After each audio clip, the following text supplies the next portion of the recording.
Este vídeo lo vamos a dedicar a la calibración de bombas dosificadoras de forma específica. Vamos a hablar sobre todo de bombas peristálticas y electromagnéticas, ya que son las que más vamos a utilizar en control de legionelosis. Vamos a ver, el objetivo de una calibración es el siguiente: que la bomba dosificadora introduzca el volumen que nosotros queremos, donde nosotros queremos, que suele ser un circuito de agua. Ese volumen tiene que ser exacto, o lo más exacto posible. Las bombas dosificadoras se llaman dosificadoras precisamente porque inyectan volúmenes exactos, pero claro, para eso necesitamos calibrarla, necesitamos saber realmente el rendimiento de esa bomba, saber qué es capaz de hacer, en cuánto tiempo, con qué frecuencia, con qué velocidad de inyección, etc. Y para ello hay que hacerla pasar por un proceso llamado calibración. Una dosificadora, da igual su precio, da igual su calidad, si no pasa por un proceso de calibración, nunca va a funcionar como queremos, nunca va a proporcionarnos el caudal que nosotros necesitamos y, por supuesto, nunca dosificaremos de forma exacta ninguno de los aditivos. Vamos a introducir algunos conceptos importantes en calibración. El primero es caudal. El caudal es un volumen por tiempo, ¿de acuerdo? En este caso son litros por hora, pero podría ser perfectamente centímetros cúbicos por segundo, centímetros cúbicos por hora, decilitros, mililitros, da igual, o sea, podemos metros cúbicos por hora, etcétera. O sea, es una relación entre un volumen y un tiempo, ¿de acuerdo? Que refleja la cantidad de líquido que es capaz de trasegar, de impulsar, de transportar la bomba en un tiempo determinado. El siguiente concepto importante es contrapresión, es decir, a qué presión está el circuito donde nosotros inyectamos. Si nosotros inyectamos el líquido por encima del nivel del agua, pues realmente no hay contrapresión, la presión es la atmosférica, una atmósfera. Lo inyectamos a la atmósfera tiene una presión, tiene una contrapresión. Lo que pasa es que es muy pequeña, es una contrapresión de una atmósfera, ¿de acuerdo? Si inyectamos sumergiendo el tubo, ya la contrapresión sube, y sube cuanto más bajemos el tubo. Si nosotros tuviéramos un tubo suficientemente largo y lo hiciéramos descender, ¿de acuerdo?, en un volumen de agua muy profundo, en una piscina o incluso en el mar, suficientes metros, llegaría un momento en el cual la dosificadora no podría inyectar.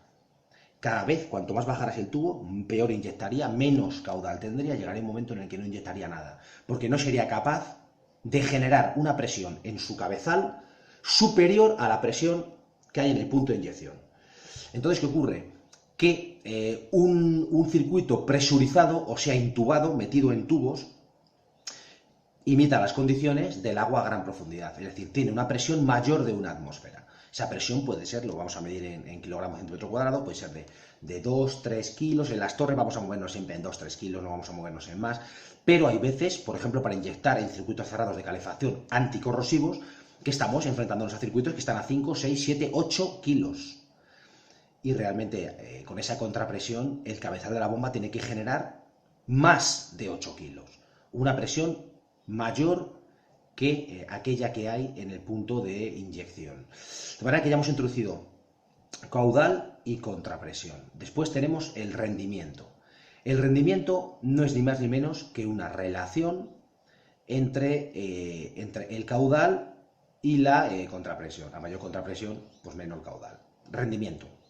El rendimiento es descendente, ¿de acuerdo? Es un factor que desciende con la contrapresión igual que el caudal. Una bomba tiene mayor o menor rendimiento considerada a una presión concreta. Es decir, pongamos 5 kilogramos por centímetro cuadrado. A esa presión hay bombas que tienen mayor y peor rendimiento.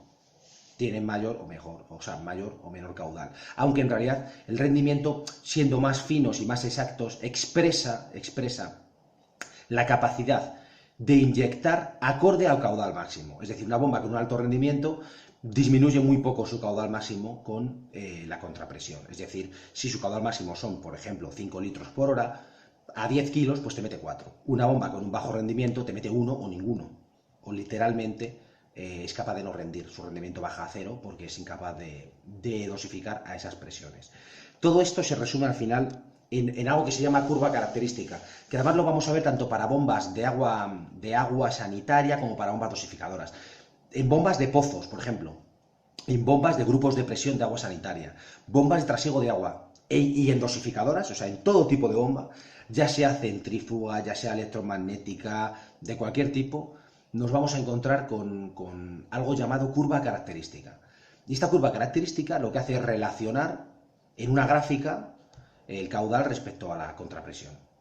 La contrapresión en las bombas dosificadoras pues viene determinada por la presión que hay en el circuito al cual inyectamos, en el que dosificamos. Mientras que una bomba de agua sanitaria pues va referido a la altura a la que impulsa o a la distancia, es decir, 10 metros en horizontal son 1 metro en vertical, de manera que, bueno, que para ver el rendimiento de una bomba pues hay que ver cómo de distante y cómo de alto está el punto al que transporta el agua. Es una contrapresión. Cuanto más alto haya que impulsar el agua, pues más contrapresión hay, porque a fin de cuentas la columna de agua pesa. Entonces, bueno, la curva característica nos va a relacionar ese tipo de factores. Por todo esto, ocurre que las bombas dosificadoras existen en diferentes formatos y diferentes curvas características. Es decir, si nos vamos a un fabricante concreto, nos vamos a encontrar que tiene el mismo modelo de bomba con diferentes variantes. Y esas diferentes variantes están pensadas para funcionar a diferentes presiones. Evidentemente, en diferentes horquillas de presiones. No hay ninguna bomba que esté diseñada para funcionar a 5 kilos exactos, pero sí que hay bombas que funcionan, ofrecen su pico de caudal, de acuerdo, pues a ciertas presiones. Es decir, aunque todas funcionan con más caudal, con presiones bajas, sí que es cierto que se puede dimensionar el volumen del cabezal, la forma del cabezal, el tamaño de la membrana, etcétera, para que esa bomba sea, por ejemplo, más eficiente en vencer grandes contrapresiones que, por ejemplo, eficiente en transportar grandes volúmenes. Hay bombas que están orientadas a vencer contrapresiones fuertes que a trasegar mucho líquido. De manera que, bueno, que ese tipo de bombas las usaremos en circuitos muy presurizados y para dosificar productos que sea necesario inyectar en bajas cantidades. Hay aditivos que se inyectan en bajas cantidades. Por ejemplo, en una piscina, el corrector de pH, el ácido, para que el pH no suba, se inyecta en bajas cantidades. Entonces, bueno, podemos utilizar una bomba de este tipo, aunque realmente en una piscina trasiegan muchos litros hora las depuradoras, pero a baja presión, porque utilizan secciones de tubería muy grandes. De forma que no haría falta una bomba para vencer grandes presiones. Pero, por ejemplo, si puede pasar que en un circuito cerrado o en un circuito de torre con una elevada altura, por ejemplo, un circuito de torre en el cual tengamos los compresores en el sótano segundo y tengamos la torre en una planta 10. Nos podemos encontrar con un circuito con una altura muy grande, de manera que manométricamente esa altura genera mucha presión en el punto de inyección. Imaginemos que aditivamos en el sótano, pues tendremos una presión muy elevada. Ahí sí que podemos utilizar bombas orientadas a vencer grandes presiones, aunque nos ofrezcan peores caudales. Mientras que si utilizamos una bomba normal, lo que vamos a conseguir es que al inyectar no inyecte. Es decir, no es que baje el rendimiento, es que no hay rendimiento. De manera que hay que elegir el modelo. Esto lo vamos a ver muchas veces expresado en unos números, ¿de acuerdo? El fabricante pone el nombre de la bomba y después pone 0505, 0210, bueno, pues a lo mejor significa 5 litros hora contra 5 kilos, 2 litros hora contra 10 kilos, etc. El orden no tiene por qué ser ese, puede ir primero la primera cifra, poder ser los kilos y no los litros hora, pero en cualquier caso, esas cifras determinan rangos de caudal y rangos de litros hora en que la bomba, bueno, pues está diseñada para funcionar así. Hay que hablar de cómo se calibra, lo que es ya el protocolo de calibración de una dosificadora. Lo primero que hay que decir es que una dosificadora jamás se calibra en el taller, jamás se calibra en casa, jamás se calibra en el taller, en la nave, no. Se calibra ya instalada. ¿Por qué? Por lo que hemos hablado. Todas las bombas varían su rendimiento, varían su caudal, conforme los metros de impulsión que tengan de tubo, conforme la altura a la que dosifiquen, conforme la contrapresión del circuito al que dosifiquen, conforme la altura de aspiración desde la cual aspiren el líquido, la garrafa. No es lo mismo que la garrafa esté a medio metro de la bomba que esté a 2 metros, de hecho a 2 metros probablemente coja aire, a 1 metro sería lo ideal, pero cambia. Más cerca la garrafa de la bomba, más rendimiento da la bomba, de manera que la bomba hay que calibrarla ya instalada. Esto es capital. No podemos extrapolar el rendimiento de una bomba, ¿de acuerdo?, a diferentes situaciones. La bomba tiene que calibrarse ya instalada, con los tubos definitivos puestos, la inyección perfectamente puesta al circuito. No podemos extrapolar los resultados de una situación a otra. Tiene que estar completamente instalada en su posición definitiva, con los tubos definitivos, etcétera. Eso es lo primero que hay que explicar. Después, ya tenemos la bomba puesta, lo tenemos todo preparado. ¿Y qué material necesitamos? Bueno, pues necesitamos el siguiente material. Necesitamos un cronómetro, ¿de acuerdo? Esto por si la calibramos por tiempo en vez de por impulso, necesitamos un cronómetro, cualquier reloj, cualquier teléfono móvil, nos sirve. Necesitamos una probeta, es decir, un recipiente graduado, ¿de acuerdo? Graduado en centímetros cúbicos. Una probeta, nos basta con una probeta de 2 litros, como mucho, 2 litros, 5 litros, como muchísimo, no hace falta una probeta más grande. La probeta de plástico, a ser posible. ¿Por qué? Pues porque la vamos a romper y porque realmente en Legionella es muy importante la selección de los materiales. Nos va a ayudar mucho tener una probeta de plástico que la podemos en cierto modo maltratar. Un rotulador indeleble para marcar 2 puntos en esa probeta, ¿de acuerdo? Y poco más. Y saber contar. Para poder contar los impulsos, en caso de que queramos calibrar por impulsos. Una calculadora, que en este caso pues, nos la va a dar el mismo teléfono móvil, de manera que no necesitamos un material muy especial. Necesitamos más bien tener muy claro lo que tenemos que hacer. Es fácil de hacer, pero habitualmente he observado muchos errores al hacer esto. Los técnicos cometen muchos pequeños errores al hacer esto y eso deforma mucho la calidad de los datos obtenidos. Vamos a ver, ya tenemos la bomba puesta, cogemos la probeta, hacemos 2 marcas, un mínimo de 200 centímetros cúbicos entre las marcas, vamos a inyectar un mínimo de 200 centímetros cúbicos. Cuanto más volumen inyectemos, más vamos a tardar, volumen de agua en este caso, porque utilizamos el agua para calibrar, porque la viscosidad de los productos no varía demasiado con respecto al agua, el rendimiento prácticamente es homologable, y por seguridad química vamos a calibrar con agua, para no tener salpicaduras, para no tener que estar utilizando gafas de seguridad, y bueno, aunque yo utilizaré gafas de seguridad en todo caso, por si acaso, pero bueno. La cuestión es que la bomba, una vez que la tengamos, hacemos 2 marcas, cuanto mayor sea el volumen, más exacta va a ser la calibración, porque más extrapolables van a ser los datos. La calibración ideal sería tener la bomba dosificando varios días. Pero bueno, vamos a hacer una extrapolación del resultado en un tiempo corto a un tiempo largo, a un tiempo indefinido. De manera que la exactitud es proporcional al volumen que utilicemos en la dosificación. Estamos hablando del volumen a dosificar en la acción de la calibración. Yo recomiendo un mínimo de 200 centímetros cúbicos. Lo mejor sería hacerlo con medio litro, por ejemplo. Medio litro, 1 litro. Según la paciencia que tengamos y la contrapresión del circuito. Y como sea elevada, va a tardar bastante tiempo. Léase tiempo, léase mucha cantidad, mucho número de impulsos para conseguir dosificar ese volumen, la bomba. Entonces, acorde al tiempo que tengamos y a la paciencia de la que dispongamos. Vamos a ver qué hacemos. Ponemos la probeta, le hacemos 2 marcas. Llenamos de agua, de momento entre las 2 marcas, ¿de acuerdo? Llenamos de agua aproximadamente entre las 2 marcas.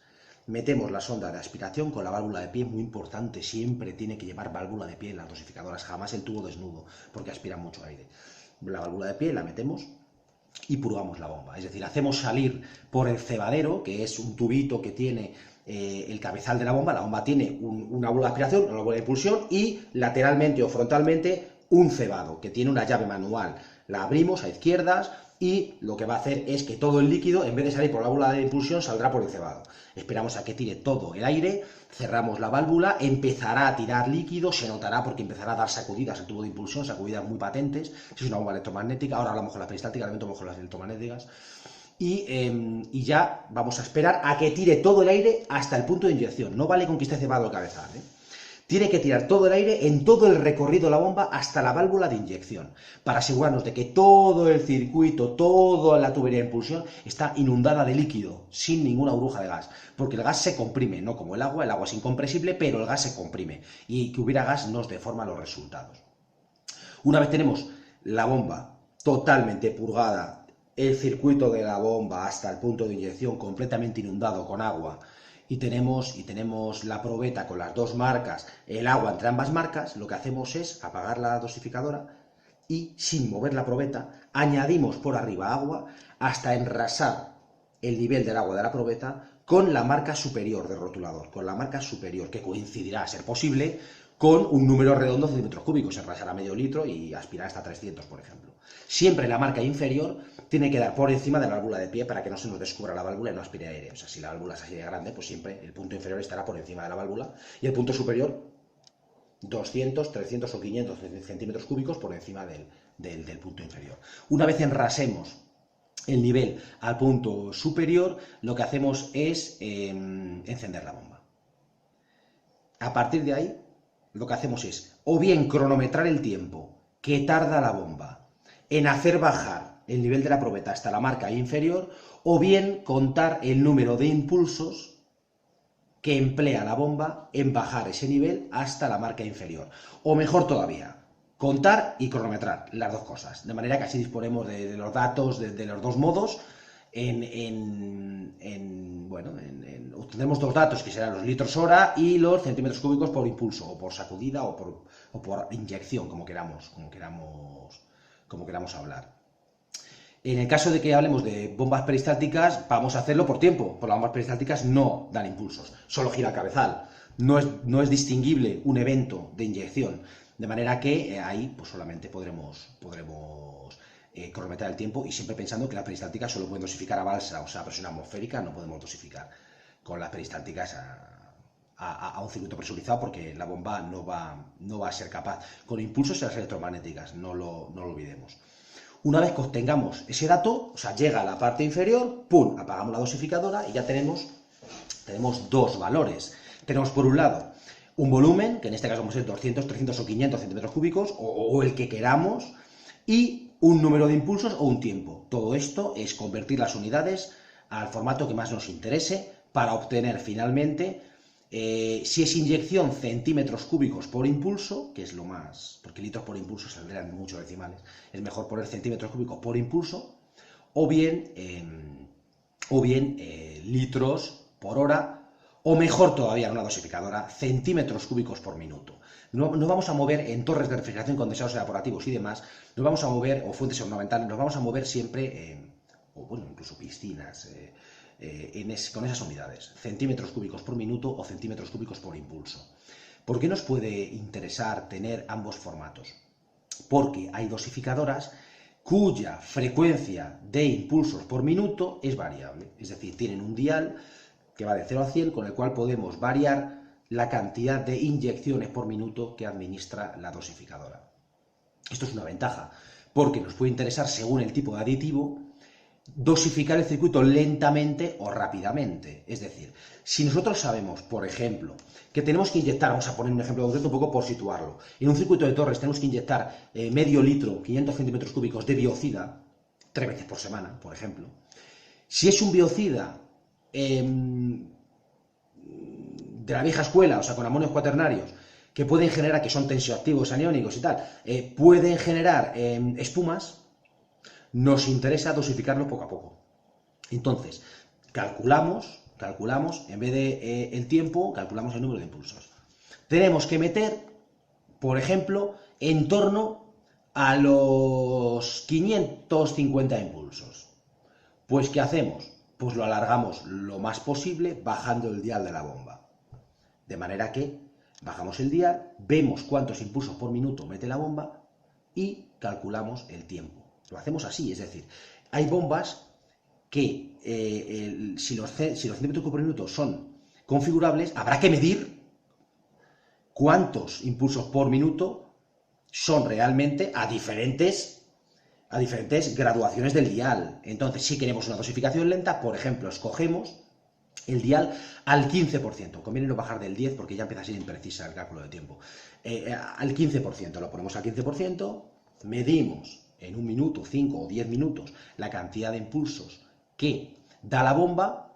Decimos, bueno, pues tenemos, por ejemplo, 10 por minuto. Bueno, pues 10 por minuto y tenemos que meter 550, pues ya calculamos, ya sabemos cuántos minutos son de bomba, de cara a una bomba temporizada.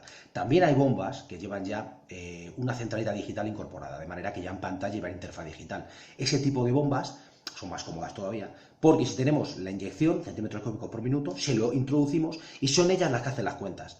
Le decimos, quiero que metas medio litro. Y te dice la bomba, muy bien. Le pones en un menú medio litro y en el otro menú los centímetros cúbicos por impulso, para que la bomba sepa cuál es su propio rendimiento. Y es ella la que hace las multiplicaciones y divisiones correspondientes para encenderse el tiempo necesario, que probablemente ni te lo digan los menús, porque no hace falta. En el caso de que no te importe la velocidad a la que administre el químico, te puede interesar administrarlo rápidamente o lentamente, en cuyo caso pues utilizaremos bombas con dial variable de velocidad, pero las que son digitales no tienen esa velocidad variable y directamente lo que hacen es efectuar el cálculo ellas mismas de forma interna. Con las peristálticas también podemos regular generalmente con un dial, que a veces viene el dial en forma de encastrada, en forma de tornillo. No siempre viene con digamos, con un potenciómetro manual, a veces hay que hacerlo con herramientas. Te permite variar las revoluciones del cabezal, con la velocidad de los rodetes, la velocidad angular de los rodetes, digamos, sobre el tubo de goma. Bueno, es lo mismo. Si queremos dosificar lentamente, pues vale, bajaremos esa velocidad. Si queremos dosificar rápidamente, pues la subiremos. Recalcularemos el tiempo, claro, evidentemente, y bueno, pues obtendremos una dosificación más rápida o más lenta.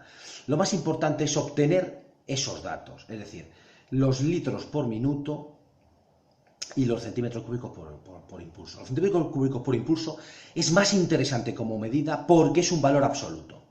Mientras que los litros por minuto va a depender de la posición del dial, si es que existe ese dial. Si existe ese dial, cuidado, porque hay que apuntar a qué frecuencia concreta se ha hecho esa calibración. Yo recomiendo que sí, nos da igual la velocidad a la que se administra el químico, si no es un químico que genere espuma, por ejemplo, nos da un poco igual, o no es un químico que nos pueda generar picos de productos derivados, por ejemplo, el hipoclorito en las piscinas genera, tú dosificas hipoclorito sódico y te genera picos de cloro libre, porque el cloro libre es un producto, es un subproducto del hipoclorito sódico en disolución, de manera que al final hay una dinámica de equilibrios químicos de disolución que nos viene muy mal con las dosificaciones rápidas. Pero si a ti no te importa los efectos secundarios, dosificar lento o rápido, si es un químico que no tiene esos problemas, que la mayoría no los tiene, ¿de acuerdo? Siempre calibraremos una bomba dotada de potenciómetro al 50%, ¿de acuerdo? Como referencia. La ponemos al 50%, que es como va a trabajar menos forzada, ¿de acuerdo? Al 50%, y calibramos al 50%. Y hay que apuntar que los datos referidos al tiempo, o sea, los centímetros cúbicos por minuto, siempre se han obtenido con la bomba al 50%. Y es más, como son reguladores analógicos, cuando son de potenciómetro, no conviene volver a tocar ese regulador. Es decir, esto es curioso, esto es una cosa que he detectado yo haciendo calibraciones, muchas calibraciones. Y es que tú calibras al 50%, mides el volumen, o sea, mides el caudal, y el caudal es exacto. O sea, tú lo mides varias veces y la calibración te sale siempre igual. ¿De acuerdo? Pero si tú pones el dial en otra posición y luego lo pones al 50%, nunca vuelve a darte la misma calibración exacta. Porque esto no es digital, es analógico, y aunque tú lo pongas otra vez a 50, nunca es igual internamente, nunca consigues dejar exactamente, por mucho que afines, el dial igual. De manera que si calibras una bomba de ese tipo al 50%, recomiendo, si no necesitas volver a tocar el dial, no tocarlo. No tocarlo. Dejarlo condenado y así te quitas de problemas. Incluso a veces se puede tapar o cerrar bajo llave en un armario eléctrico la dosificadora, y directamente que nadie tenga acceso a ella para evitar ese tipo de problemas. Pero conviene, una vez que se ha calibrado, no volverla a tocar. También recomiendo que se sitúe un registro, o sea, una tablilla colgada a la dosificadora con el registro de calibraciones. Qué persona lo ha hecho, cuándo lo ha hecho, etcétera. Pero bueno, eso ya lo trataremos más cuando empecemos a hacer vídeos sobre tratamiento en torre de refrigeración, sobre programas de tratamiento, sobre coordinación, sobre registro de datos, etcétera, que eso ya es una cosa que ya veremos más adelante en un curso, digamos, ya dedicado a aplicadores. Vamos a hacer un curso por entregas dedicado a aplicadores tanto de Legionela como de control de plagas. Por el momento esto lo dejamos aquí y ya profundizaremos más adelante sobre la materia.